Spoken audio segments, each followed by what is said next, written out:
Hello, it's Dr. Anita, and I'm here today to talk to you about focus.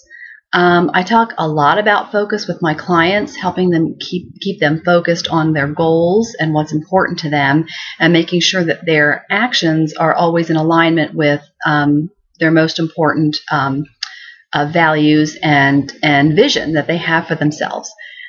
By far, keeping focus is the most important thing to achieve anything. Really, success equals your ability to focus. And naturally, focus is also kind of the hardest thing for us to do sometimes. Particularly, I think women have a harder time focusing. Our brains are, believe it or not, designed to handle multitasking much better than men's. And there have been numerous studies that show that that's true. And sometimes women make the mistake of thinking that because they're good at multitasking that they should do it more. And really nothing could be farther from the truth.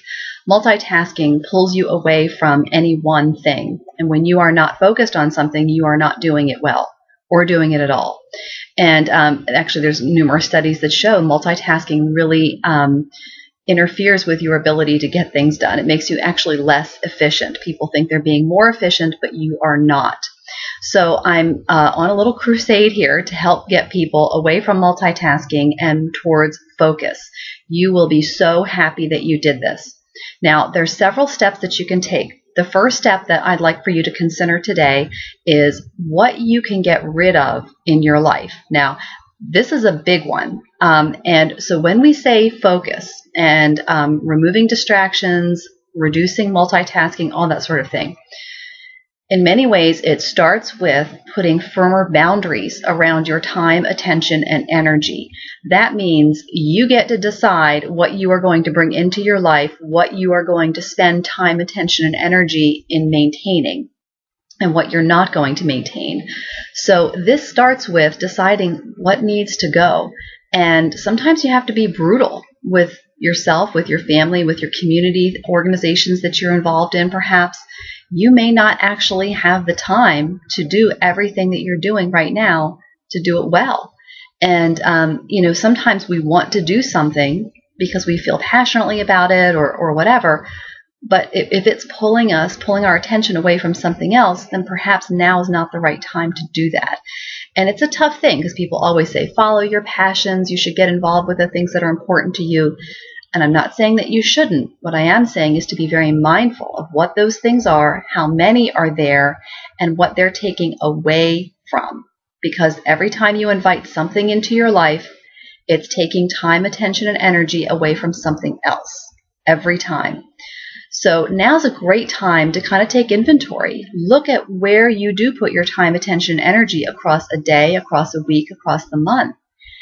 And decide what makes sense for you to keep and what really needs to go. Saying no and setting and keeping those firm boundaries are essential for success.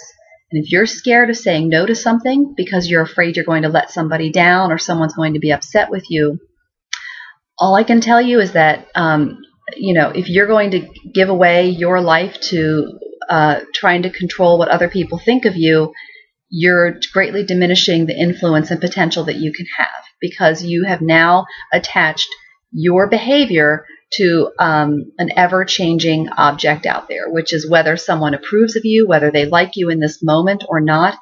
You can't control those things, and it's not really your job at all. So, you can control where you put your time, attention, and energy, and that's what, you need to attach those things to your goals, to the things that are important for you and your family and your business, your career, and everything else. People will get over it. If they're disappointed because you're pulling out of something or if it puts them in a bind because it's really not good for you to continue doing something, it's true. They may be momentarily upset. They'll get over it. And if they don't, then, what really were you trying to achieve anyway by participating in whatever that is? So your first task, look at where you're putting your time, attention, energy, and figure out what needs to go.